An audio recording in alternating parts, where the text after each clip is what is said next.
వచ్చినా నువ్వు కుక్క పిల్లవి. నీకు మెడకి తాడు కడతాం, కింద ప్లేట్ పెడతాం, బొచ్చేస్తాం, బయట పెడతాం తప్ప నీకు ఇంట్లోకి ఎప్పుడు చెప్పాలి. నీకు ఆస్తి రాదు. నీకు పరలోకం కావాలి, ప్రభు బిడ్డగా నువ్వు మారాలి అంటే ఈరోజు మొట్టమొదటిగా నువ్వు చేయాల్సిన పని ఏంటంటే నీ పాపముల కొరకు నువ్వు ప్రభు దగ్గర పశ్చాత్తాపడి విశ్వాసముతో ఆయనను రక్షకుడు అంగీకరిస్తే, నువ్వు అంగీకరించావు అనడానికి రుజువు బాప్తిసం. లోపల జ్వరం ఉందంటే బయట ఏముండాలి చెప్పాలి. ఇప్పుడు మీరు ఉదయాన్నే లేచి అమ్మా ఇవాళ జ్వరం ఉంది కాలేజీకి వెళ్ళే అని అన్నది. అప్పుడు అమ్మ వచ్చి ఏం చేస్తుంది? జ్వరం వచ్చిందా? ఏమే యాసరేతనం ఏంటి? జ్వరం ఉంటే వెళ్ళి అనుకుంటావు. లేదమ్మా నాకు లోపల జ్వరం ఉందమ్మా. నీకు లోపల జ్వరం ఉంటే 2 గంటలు కప్పాలి. అర్థమైందా? నీకు లోపేలు అంటారు దానికి ఏం కావాలి? 2 గంటలు కావాలి. అది వినిపించదు మనిషికి. గురికెత్తున్న ఎముకలే. బయట జ్వరమైన కొద్ది పర్లేదు, లోపు జ్వరం ఇంకా భయంకరమైనది. నీ లోపల నిజంగా యేసు ప్రభు రక్షకుడని, ఆయనే పరలోకం ఇస్తాడని, ఆయనే పాపక్షమాపణ ఇస్తాడని, ఆయనే నీ పాపలను విడిపిస్తాడని నీకు విశ్వాసం ఉంటే దానికి రుజువే బాప్తీసం. నువ్వు రెడీ అయితే మధ్యాహ్నం సేవకు రెడీగా ఉన్న బాప్తీసం ఇవ్వడానికి. ఇది చేయకుండా దీని తర్వాత నువ్వు వినిదంతా ఏం చేసినా ఉపయోగం లేదు. ఇలాంటివి ఎన్నోసార్లు విని ఉంటారు. కానీ ఈరోజు కొంచెం దేవుడు గట్టిగా మాట్లాడుతున్నాడు. ఎందుకంటే ఇప్పుడున్న దినాలు అంచె దినాలు. ఏం జరుగుతుందో తెలియదు, ఎప్పుడు చనిపోతావో తెలియదు. చావడానికి ముందే ఈ పాపములని నువ్వు క్షమాపణ పొందుకో. యేసు ప్రభు బిడ్డగా మారు. ఆయన జీవితంలో ఆయన నీకు తండ్రిగా ఉంటే ఆ రోజు నుండి నువ్వు పరిశుద్ధంగా జీవించడం నీకు ప్రారంభమవుతుంది. దేవునికి స్తోత్రం కలుగుతుంది. దేవుని వాక్యంలో నుండి మొదటిది ఈ యవ్వన కాలంలో నువ్వు చేయాల్సింది ఏంటి చెప్పండి? పాప క్షమాపణ నిమిత్తం ఏం పొందాలి? పెళ్లి కోసం బాప్తీసం కాదు, క్రిస్టియన్ సర్టిఫికెట్ కోసం బాప్తీసం కాదు. అవి చల్లవు, అవి నిన్ను పరలోకం తీసుకెళ్ళవు. నీ పాపం నిమిత్తమే నువ్వు క్షమాపణ పొందది విశ్వాసముతో ప్రభు నమ్మితే బాప్తీసం తీసుకో. నీ పాపం ఎంత భయంకరమని చెప్తాను వినండి ఒక మాట. గుంటూరులో 5 రమణస్తులు ఒక అమ్మాయిని పాడు చేసి ఒక గోడు సంచులో మూట కట్టి పొలాల్లో పడేశారు. ఆ అమ్మాయిని 2 రోజుల తర్వాత ఎవరో చూసి పోలీసులకు అప్పచెప్పారు. చచ్చిపోయింది అమ్మాయి. వీళ్ళు అనుకున్నారు మేము గదిలో చేసేసాం, ఎవరికి తెలియదు కాబట్టి హ్యాపీగా మమ్మల్ని ఎవరు పట్టుకోలేదులే అనుకున్నారు. ఆ రోజుల్లో ఇంత మీడియా లేదు. ఆ పోలీసులు కూడా పెద్దగా వాళ్ళు లోపలికి వెళ్ళి దాన్ని చూడలేకపోయారు. అయితే వినండి, ఈ 5గురు మేము ఆ అమ్మాయిని అనిపించాం, చంపేశాం, ఎవరికీ తెలియదు అని చాలా సంతోషంగా తిరుగుతున్నారు. నిజానికి ఎవరికీ తెలియదు, ఇప్పటికీ తెలియదు ఆ 5గురు ఎవరో. అయితే 4 రోజుల తర్వాత చనిపోయిన అమ్మాయికి ఎయిడ్స్ ఉందని పేపర్లో పడింది. చనిపోయిన అమ్మాయికి ఏముంది? ఇప్పుడు ఆ 5గురిని ఎవరు పట్టుపక్కర్లేదు. చెప్పండి, నీకు అర్థమైపోయింది ఈ పాటికి. పాపం అలాంటిది. పాపం బాగుంది, బాప్తీసం తీసుకోకుండా ఉంటే పాపం చెయ్యొచ్చు, పాపంలో పొరలొచ్చు, పాపంలో జీవించవచ్చు. బాప్తీసం తీసుకుంటే ఇక సినిమాలు చూడకూడదు, బాప్తీసం తీసుకుంటే ఇక శికారం చేయకూడదు, బాప్తీసం తీసుకుంటే ఇక లవ్వుల అఫైర్లు పెట్టుకోకూడదని ఒకవేళ రక్షణకు దూరం అవుతున్నావేమో జాగ్రత్త. ఎంత ఆలస్యం చేస్తే నీ జీవితం అంత నాశనానికి దగ్గరైపోతాయి. తమ్ముడు చెల్లి బతిమాలుతున్నాను, ఈ యవ్వన కాలంలో మొట్టమొదటిగా నువ్వు నీ పాపాల విషయమే పశ్చాత్తాపడి యేసు ప్రభు రక్షకుడిని అంగీకరించు, బాప్తీసానికి సిద్ధపడు. నిజంగానే చెప్తున్నా గుడి మీద చేసుకొని వీళ్ళు ఎవరైనా ఈ మాట విని నేను ఈ రోజే బాప్తీసం తీసుకుంటాను అనుకుంటే కనుక భోజనం టైంలో వెళ్ళి సేవకులు కలవండి. వాళ్ళు ఆలస్యం చేయరు, ఎందుకంటే వాళ్ళు ఏర్పాటు చేసింది మీ గురించి. ఈ రోజే మీకు రక్షణ కలుగునుగాక, ఈ రోజే మీకు రక్షించబడుదురుగాక. రండి, 2వ విషయం చూద్దాం. ఒకవేళ బాప్తీసం అనుభవంలోకి వచ్చిన తర్వాత మన 2వ వ్యక్తి ఏమై ఉండాలి? 3వ అధ్యాయంలో 21వ వచ్చి చదువుతాం. బాప్తీసం పొంది యేసు ప్రభు ఏం చేస్తున్నారు? చదవండి 21వ వచ్చిన అమ్మా. లోకా సువార్త 3:21. లోకా 3:21. ప్రజలందరిలో బాప్తీసం పొందినప్పుడు యేసు కూడా బాప్తీసం పొంది చెప్పండి ఏం చేస్తున్నాడు? అమ్మమ్మ ఏం చేస్తాడు చెప్పండి? ఆకాశం వచ్చింది మనకి అంటే అక్కడ కాబట్టి చాలు, మన పెద్ద వచనాలు ఏం చదవక్కర్లే.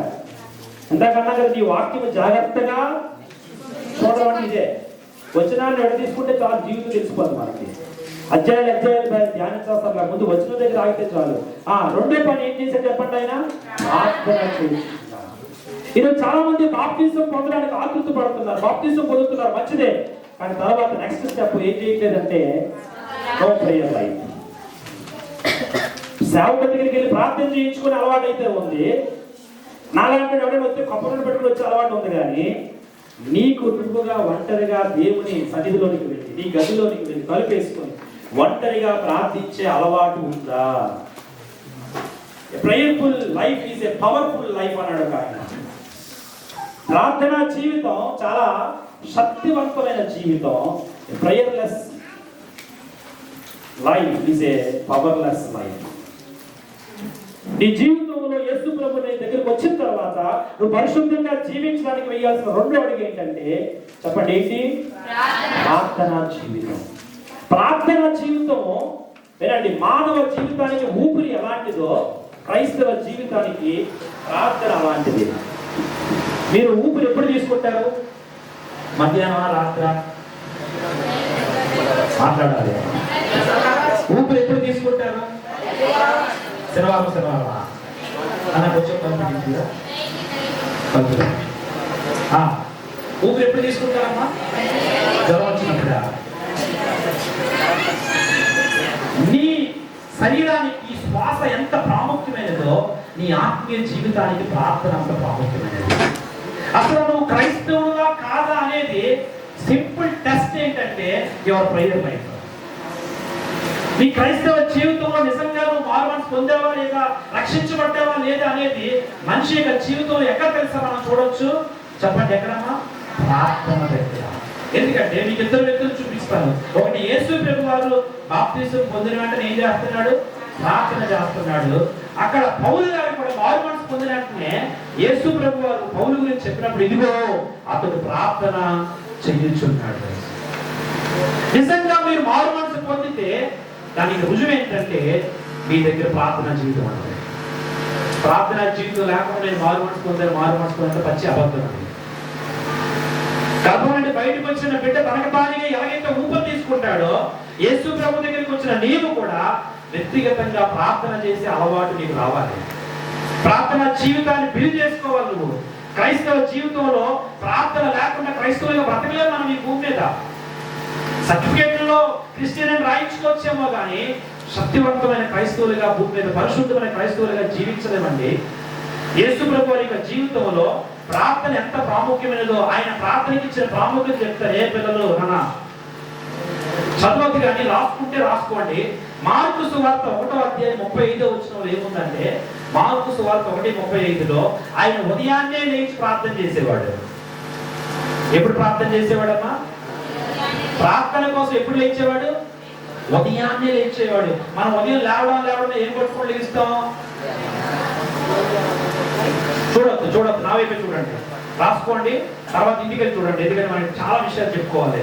ఆయన ప్రార్థనా జీవితంలో మొదటిది ఉదయకాలం ప్రార్థన కొరకు లేచేవాడు. రెండవది మీరు లోకాసు సువార్త 9:18 చదివితే వ్యక్తిగతంగా ప్రార్థన చేసేవాడు. రెండోది, మూడవది లోకాసు సువార్త 6:12 రాసుకోండి, రాత్రి అంతా ప్రార్థన చేసేవాడు. నాలుగవది మత్తయి సువార్త 4:2 ప్రకారము ఉపవాస ప్రార్థనలు చేసేవాడు. ఐదవది లోకాసు సువార్త 22:41 ప్రకారం మోకాళ్ళ ప్రార్థన చేసేవాడు. ఆయన ప్రార్థనలో 5 అనుభవాలు. ప్రార్థన కొరకు ఉదయాన్నే లేచేవాడు, ప్రార్థన కొరకు రాత్రంతా మెలకువగా ఉండేవాడు, ప్రార్థన కొరకు ఉపవాసం ఉండేవాడు, మోకరించి ప్రార్థించేవాడు, వ్యక్తిగతంగా ప్రార్థించేవాడు. తమ్ముడు చెల్లి, ఈ రోజు నీకు ప్రార్థించడం వచ్చా? గుండు మీద చేసుకొని రోజుకి నేను 3 పూటలు అన్నం తింటానో చెయ్యాలి? నా ప్రశ్న అర్థం అవ్వదు కదా. రోజుకి 3 పూటలు అన్నం తింటామన్నోళ్ళు, అన్నం అంటే నేను టిఫిన్, మధ్యాహ్నం రాత్రి భోజనం, 3 పూటల భోజనం చేస్తామన్నా చెయ్యొద్దండి. అంటే మిగతా 4 పూటలు తింటారా? ఇప్పుడు అదే నేను రోజుకి కనీసం 15 నిమిషాలు వ్యక్తిగతంగా ప్రార్థన చేస్తాను అన్నవారు ఎవరు ఉన్నారైనా? కనీసం ఎక్కువ టైం చెప్పలే. ఒకవేళ మీ సేవలు చెప్పుకుంటారేమో 1 గంట వెళ్ళి చెయ్యాలి. నేను ఎంత అంటే మినిమం ఎంత? ఒక 15 నిమిషాలు. 15 నిమిషాలు మీరు ప్రార్థన చేసే వాళ్ళు ఎవరైనా ఇక్కడ ఉన్నారా? అందుకే ఊడిపోతున్నాం మనం, అందుకే పడిపోతున్నాం, అందుకే ప్రభు కొరకు పరిశుద్ధంగా జీవించలేకపోతున్నాం. పైగా అంటాము ఎవడి వల్ల కాదే, ఎవడు చెప్పాడు పరిశుద్ధంగా బతకడం మన వల్ల కాదు అంటున్నాం. నేను చెప్తున్నాను, ఈ రోజు నుంచి నిజంగా నీ జీవితంలో ప్రతి రోజుకి ఎన్ని గంటలు? 15 గంటల, 24 గంటల, గంటకు 1 నిమిషం బయటికి తీసి మొదటి 24 నిమిషాలు మీరు మోకాల మీద ఉండి మీరు రోజుని ప్రారంభించండి. ఆ రోజు మీరు పాపంలో పడిపోతే నాకు ఫోన్ చేసి చెప్పండి. మొదటి 24 నిమిషాలే. నేను ఎక్కువసేపు చెప్పట్లా మీ గురించి, ఎందుకంటే ఈ రోజులో 2 నిమిషాలు రీల్ ఎవరు చూడటం లేదు. 24 నిమిషాలు, గంటకు 1 నిమిషం లెక్క తీసుకొని మొదట లేవగానే 24 నిమిషాలు నువ్వు మోకాల మీద ఉండి ప్రార్థన చేసుకొని అప్పుడు నువ్వు అడిగి వెయ్యు. ఆ రోజు నువ్వు చేయకపోతే నాకు ఫోన్ చేశాడు, నేను రా నీకు నువ్వు మొదలు పెట్టు. ముందు ఒక రోజు చేసేసి కంగారు పడుకో, 2 రోజులు చేసి ఆవేశ పడుకో. దేవుని సన్నిధిలో అనుదిన ప్రార్థనా జీవితాన్ని మొదలు పెట్టు. బైబిల్లో ఒక వ్యక్తి మీకు జ్ఞాపకం చేస్తాను. ఈ ప్రేయర్ లైఫ్ అనేది ఎంత మంచిదంటే యవనస్తులైన మనకి ప్రార్థనా జీవితం పరలోక జ్ఞానాన్ని మనకి తీసుకొస్తుంది. ఏ జ్ఞానాన్ని? ఈ రోజు ఉన్నది ఆర్టిఫిషియల్ ఇంటెలిజెన్స్.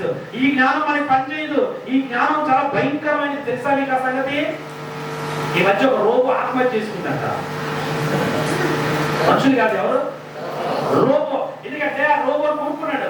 పాపం మనిషికి చిరాకు ఉంటుంది, బాగుంటుంది కదా, రోబోకి ఏముండదు అనుకోని రోబో అదాపు, రోబో ఇంచే, రోబో అడేలు, రోబో అతీసినట్టు మిషన్ ఎడికిపోయి మ్యాప్మెంట్ దూకేసిందంట.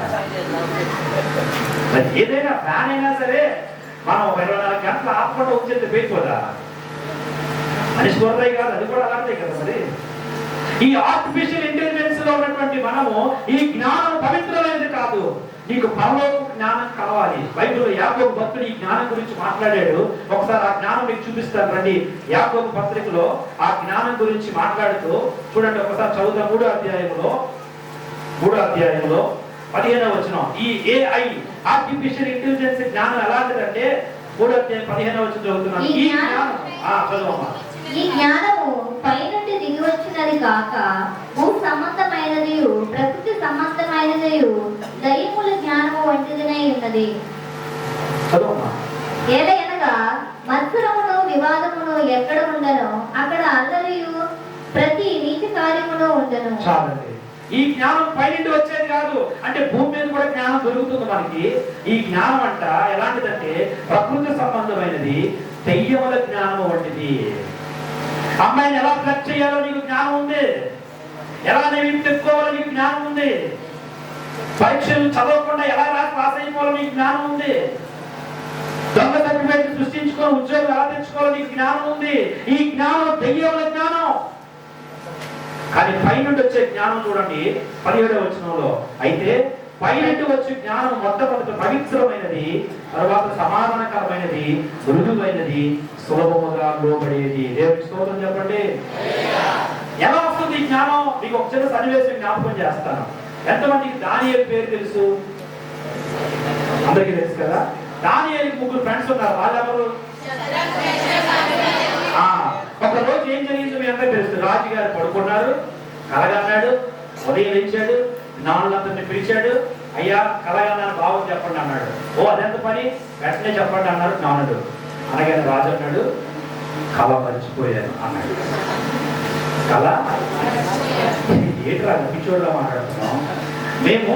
నువ్వు కళ చెప్తే భావం చెప్పడానికే ఉన్నాం ఇక్కడ. నీ కళ చెప్పడానికి మాకు అంత శక్తి ఇక్కడ. రాజుకి పిచ్చి కోపం వచ్చింది. సంవత్సరం జీతాలు మీద జీతాలు తీసుకొని కుటుంబాలు పోషిస్తుంది దేనికోసమరా? నాకు అవసరమైనప్పుడు మీరు పని చేయకపోతే ఇంకెందుకు? మీకు టైం ఇస్తున్నాను. ఆ టైం లోపల ఏ కలగన్నాను మీరు చెప్పలేదా? దాని భావం చెప్పలేదా? మొత్తం బబులోన్లో ఉన్న జ్ఞానం అందరూ కూడా ఏమైపోవాలి? నాశనం అయిపోవాలి, చంపబడాలని ఆజ్ఞ పెట్టాడు. ఈ విషయం ఎవరికి తెలిసింది? దానియేలుకి తెలిసింది. ఇప్పుడు దానియేలు ఏం చేశాడు? 2వ అధ్యాయం 17వ వచనం చదివితే 2వ అధ్యాయం 17వ వచనం ఏముంది? దానియేలు ఏం చేశాడు చూడండి. అప్పుడు దానియేలు తన ఇంటికి పోయి తన స్నేహితులైన అననీయాకును, మిషాయేలును, అజర్యాకును సంగతి తెలియజేసి తాను తన స్నేహితులను బబులోనులో తక్కిన జ్ఞానులతో కూడా నశింపుకున్నట్లు ఆ కళ యొక్క మర్మ విషయంలో పరలోకమందున్న దేవుని వలన కటాక్షం పొంది నిమిత్తమే ఆయన వేడుకొని వారికి హెచ్చరించాను. దేవుని స్తోత్రం చెప్పండి. వినండి, దానియేలు వెళ్ళాడు. తనకు ఉన్న స్నేహితులు ఎలాంటి వారంటే ప్రార్థించే స్నేహితులు. తమ్ముళ్ళు ఏ స్నేహితులు? తమ్ముళ్ళు ఏ స్నేహితులు? మీ సిటీ నా వైపు చూడటం లేదంటే ఉండిలోకి సొంత అన్నాడు కాదు. మీ అన్ని మెసేజ్ పెట్టలేదంటే ఉండి అడుగుతున్నాడు కాదు. తన ఫ్రెండ్స్ ఎలాంటి వారంటే ప్రేయర్ఫుల్ ఫ్రెండ్స్, వాళ్ళు ప్రార్థించే స్నేహితులు. నువ్వు పరిశుద్ధంగా బ్రతకాలంటే నీ జీవితంలో నువ్వు ప్రార్థించడమే కాదు, ఈ స్నేహితులు కూడా ఎవరై ఉన్నారంటే ప్రార్థించేవారై ఉంటారు, ఆత్మీయులై ఉంటారు. కాలేజెస్ లో మీకు చాలా మంది ఫ్రెండ్స్ ఉంటారు. ఫ్రెండ్స్ ఓకే, వాళ్ళు విడిచిపెట్టేమని చెప్పట్లే, ఎంతవరకు అంటే ఎడ్యుకేషన్ వరకే. అంతకు మించి వాళ్ళ దగ్గరికి వెళ్ళారా